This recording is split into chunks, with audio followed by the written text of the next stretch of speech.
นี่เนาะนี่คือสะพานลอยแห่งแรกของประเทศลาวเนาะเดี๋ยวสาววอนจะพาขึ้นไปเบิ่งเนาะทุกคนว่าจะเป็นแนวใดเนาะทุกคนเดี๋ยวสาววอนขอจอดรถก่อนเนาะนี่เลยสะพานลอยแห่งแรกในประเทศลาว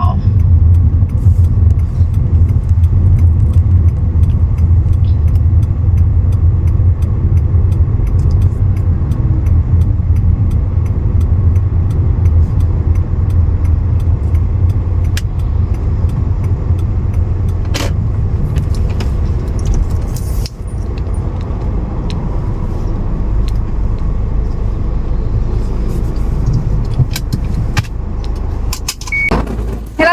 สบายดีสวัสดีค่ะมาพบกับสาววอนสาวลาวสาวเมืองกรุงเทพอีกแล้วเนาะทุกคนเนาะอ่ะข้างหลังเขาก็คือเป็นสะพานลอยแห่งแรกของประเทศลาวเนาะทุกคนเดี๋ยวสาววอนจะพาทุกคนขึ้นไปเบิ่งเนาะว่าจะเป็นแนวใดเนาะนำสาววอนมาแรกสาววอนจะพาไปเบิ่งเนาะว่าสะพานลอยของประเทศลาวแห่งแรกเนาะทุกคนจะเป็นแนวใด ซึ่งสาววอนก็บ่ได้ฮู้ข้อมูลนี้อย่างหลายดอกเนาะทุกคนอ่าบ่ได้ฮู้ว่าเพิ่นสร้างเบิดเท่าใดนู่นนั่นนี่เนาะทุกคนแต่ว่าสาววอนก็จะพามาเบิ่งมาชมเนาะทุกคนเนาะอ่ะ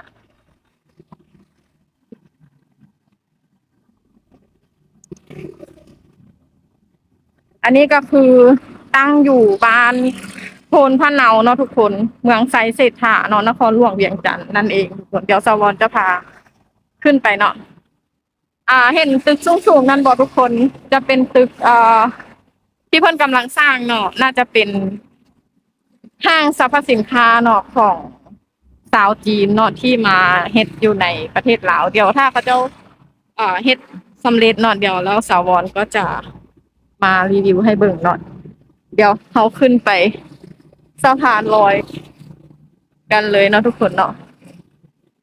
ก็จะเป็นประมาณนี้เดี๋ยวเขาขึ้นไปเลยเนาะ เป็นคันไดขึ้นไปแบบนี้เนาะเป็นครั้งแรกของสาววอนที่ว่ามาขึ้นสะพานลอยแห่งนี้เนาะทุกคนอ่ะ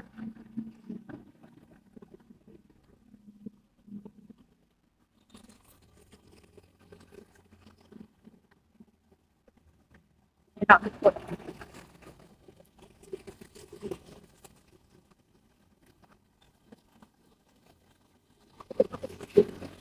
แถวนี้จะมีโรงเรียนเนาะทุกคน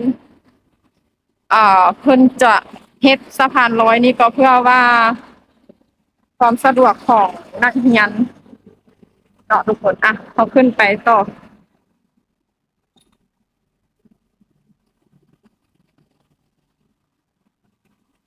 สูงสูงอยู่คือกันได้เนาะขึ้นมาก็จะเป็นประมาณนี้เนาะทุกคน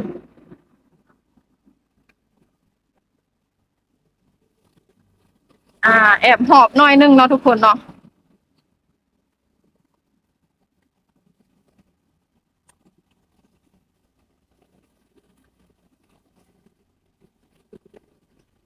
เขาย่างมา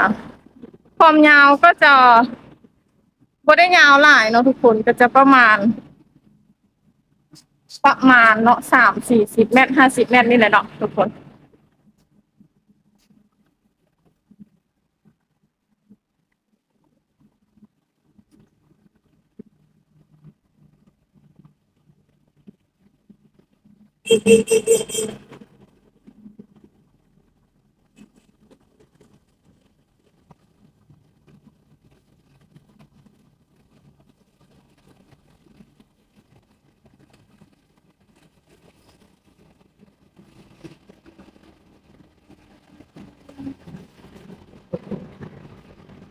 เนาะนี่ประมาณนี้นี่ก็สิ้นสุดแล้วเนาะทุกคนเดี๋ยวก็มาลงทางด้านนี้เนาะอันนี้ก็ทางลงทางด้านนี้เนาะ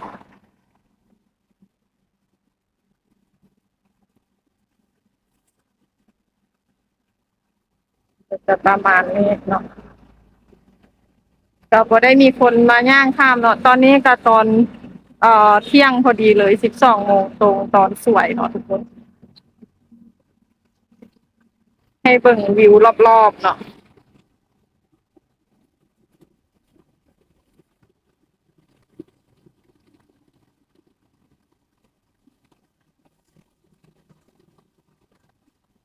อันนี้จะเป็นโรงเรียนเนาะทุกคนบ่แน่ใจว่าเป็นโรงเรียนอย่างเดียวสาวบอนจะพาย่างไปเบิ่ง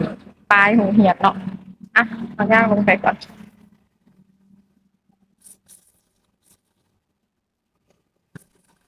ทางรอบๆนี้ก็จะเป็นคลองน้ำเนาะทุกคน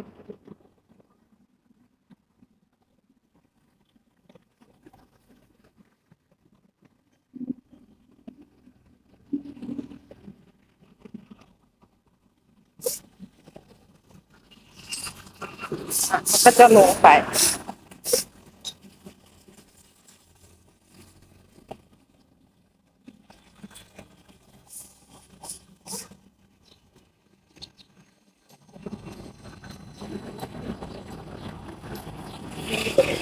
แล้ว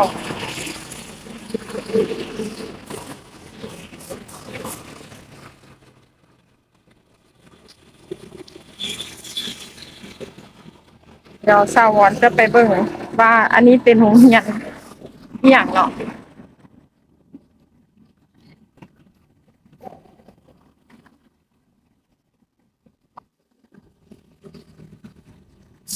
ตอนนี้พักเที่ยงเนาะนักเรียนก็จะพักผ่อนแล้วตอนนี้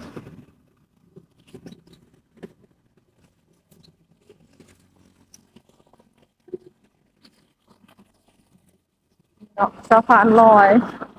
ที่เขาไปขึ้นมาเมื่อกี้นี่เนาะทุกคนหรือบ้านโพนพะเนาอ่ะสะบอนจะพาย่างมาเบิ่งไปโรงเรียนกัน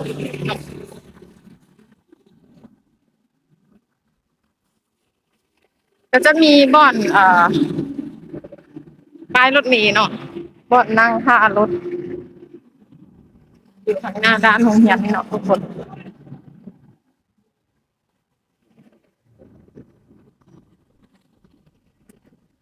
ป้ายโรงเรียนอยู่ใส่เนาะนี่คือป้ายรถเมล์ทุกคนจุดที่ว่าคนมานั่งท่ารถอยู่แถวนี้เนาะอันนี้เป็นโรงเรียนโรงเรียนมัธยมเนาะสมบูรณ์มิตรภาพลาวเวียดนามเนาะทุกคนเนาะอ่ะเป็นโรงเรียนมัธยมเนาะทุกคนเนาะมัธยมก็คือม.1ฮอดม.10เนาะทุกคนโรงเรียนมัธยมสมบูรณ์มิตรภาพลาวเวียดนามเนาะทุกคนเนาะก็จะมีป้อมยามดูแบบน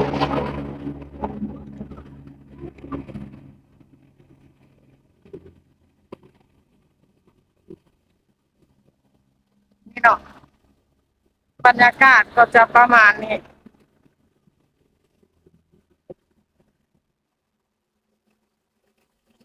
รอบๆเนาะอ่ะเขาก็จะได้กลับแล้วเด้อทุกคนเนาะ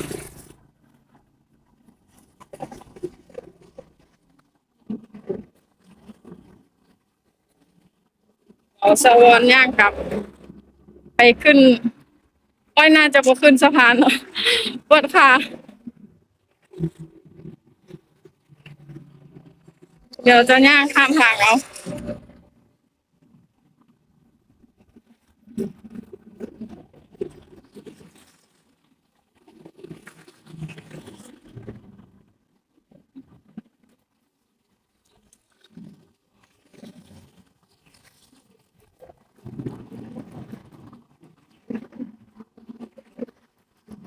สะพานลอย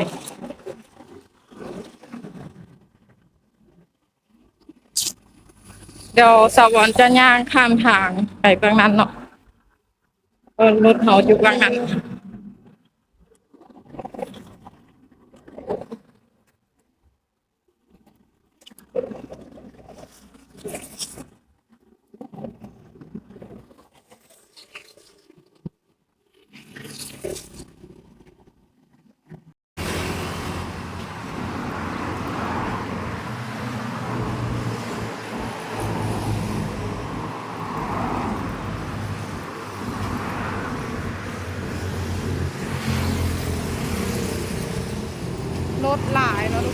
ช่วงพักเที่ยง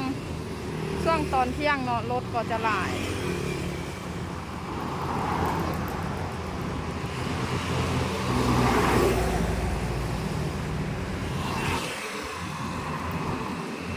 โอ้โห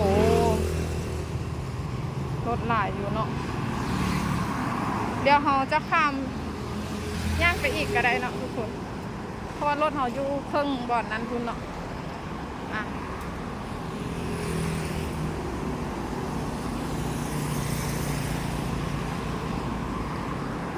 อ่ะเจอกันคลิปต่อไปเด้อทุกคนเด้อฝากกดไลค์กดติดตามกดแชร์กดซับสไครต์ให้สาวบอลเนี่ยเด้อเนาะบอลไลฟ์2เนาะ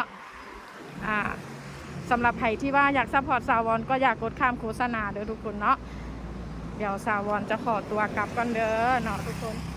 เจอกันคลิปต่อไปเนาะบ๊ายบายโอ้ย